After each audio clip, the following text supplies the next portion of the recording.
যে গরু বেচা পয়সায় বিজেপি চলতে পারে, কিন্তু সিপিআইএম পার্টি রাস্তায় মানুষের কাছে প্রতিনিয়ত পয়সা চায়, এখনো হাত পাতে এবং তাদের পয়সাতেই চলে। পুলিশ প্রোটেকশন ছাড়া, ঘরের মধ্যে ছাড়া, বদ্ধ জায়গা ছাড়া এসব কথা বলবেন না, নাহলে জনগণ তাড়িয়ে কিন্তু বার করে দেবে বাংলা থেকে। সেই নারদার যে স্ট্রিং অপারেশন করেছে তার হয়তো আমরা দাঁড়িয়েছিলাম, মনে আছে তো আপনাদের। কার মুখে কোন কথাটা মানাবে সেটাও তো বুঝতে হবে।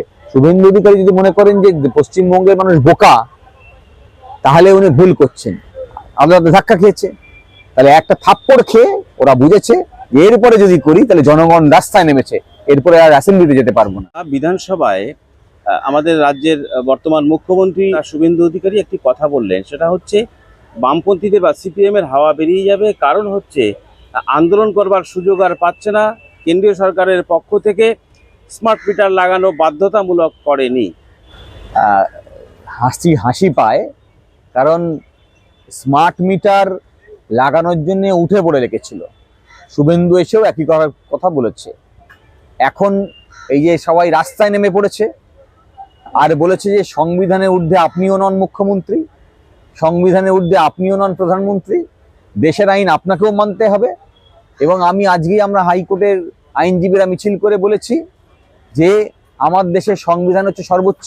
জুডিশিয়ারি থেকে শুরু করে রাস্তার হকার, প্রধানমন্ত্রী থেকে শুরু করে ওই ফেরিওয়ালাটা, এরা সবাই সংবিধানের তারা মানতে বাধ্য।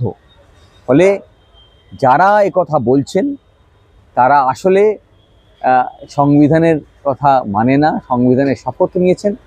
আর স্মার্ট মিটার আইন বিরোধী একটা ফন্দি।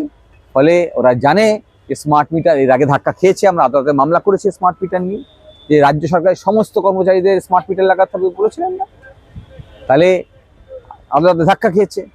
তাহলে একটা থাপ্পড় খেয়ে ওরা বুঝেছে যে এরপরে যদি করি তাহলে জনগণ রাস্তায় নেমেছে, এরপরে আর অ্যাসেম্বলিতে যেতে পারবো না। হ্যাঁ, ফলে জনগণ আপনাকে অ্যাসেম্বলিতে বসিয়েছে, আপনি আইন মেনে কাজ করুন, না হলে জনগণ কিন্তু আইন কিভাবে মানাতে হয় তা নিশ্চিত করবে। আর একটা কথা হচ্ছে, শুভেন্দু অধিকারী বিধানসভায় দাঁড়িয়ে কথা বলেছেন, চিট ফান্ড নিয়ে কথা হলে তুলে উনি বলেন ফাইলপত্র উনি বের করেছেন এবং যারা এর সঙ্গে দোষী জড়িত তাদের শাস্তির ব্যবস্থা করবেন। এক্ষেত্রে সিপিএমও ছাড় পাবে না। সিপিআইএম পার্টি ছিল চিট ফান্ডের স্পন্সর। দেখুন, শুভেন্দুর মুখ্যমন্ত্রীর নাম কি ছিল? মমতা ব্যানার্জি। তার মন্ত্রিত্বেই তিনি দীর্ঘদিন মন্ত্রীও ছিলেন। তিনিও বলেছিলেন একই কথা, যে আমরা সব এনকোয়ারি করছি।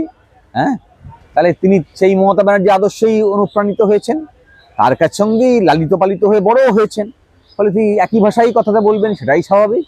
কিন্তু অ্যাসেম্বলির মধ্যে বলছেন ঠিক আছে, বাইরে পুলিশ প্রোটেকশন নিয়ে কথাটা বলছেন তাও ঠিক আছে। পুলিশ প্রোটেকশন ছাড়া, ঘরের মধ্যে ছাড়া, বদ্ধ জায়গা ছাড়া এসব কথা বলবেন না, নাহলে জনগণ তাড়িয়ে কিন্তু বার করে দেবে বাংলা থেকে। উনি তো বলছেন সিপিএম এর এত সম্পত্তি, এত পার্টি অফিস, রাজকীয় সব ব্যবস্থা, এটা চিট ফান্ডের টাকায় তোলা, এই ধরনের কথাই তিনি বলতে চাইছেন। উনি তো জানেন না যে গরু বেচা পয়সায় বিজেপি চলতে পারে। হ্যাঁ, কিন্তু সিপিআইএম পার্টি রাস্তায় মানুষের কাছে প্রতিনিয়ত পয়সা চায়, এখনো হাত পাতে এবং তাদের পয়সাতেই চলে। এসব ওরা শেখেনি, ওরা জানেও না।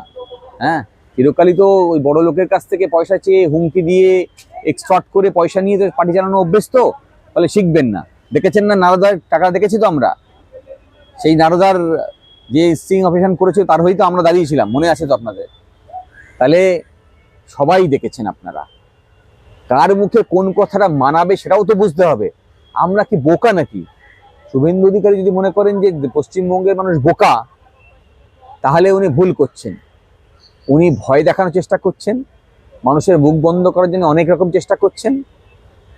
বারুইপুরে দেখলেন না, নির্দেশ, খুন, হ্যাঁ, ধর্ষিতার পরিবারকে, ধর্ষণকারী পরিবারকে টাকা, চাকরি এসব অফার করছেন। এবং মূল আসামি যে সমস্ত নথির সংগ্রহ করার কাজে সাহায্য করছিল, তাকে খুন করে দেওয়া। দায় মুখ্যমন্ত্রীকে নিতে হবে না? তিনি মুখ্যমন্ত্রী, তার পুলিশের কাস্টডিতে খুন হচ্ছে এবং তার আগের কথাবার্তাগুলো মাথা রাখতে হবে। মুখ্যমন্ত্রী আসনে বসে দিক নির্দেশ করে দিচ্ছেন, এর জবাব তো মানুষ নেবেই।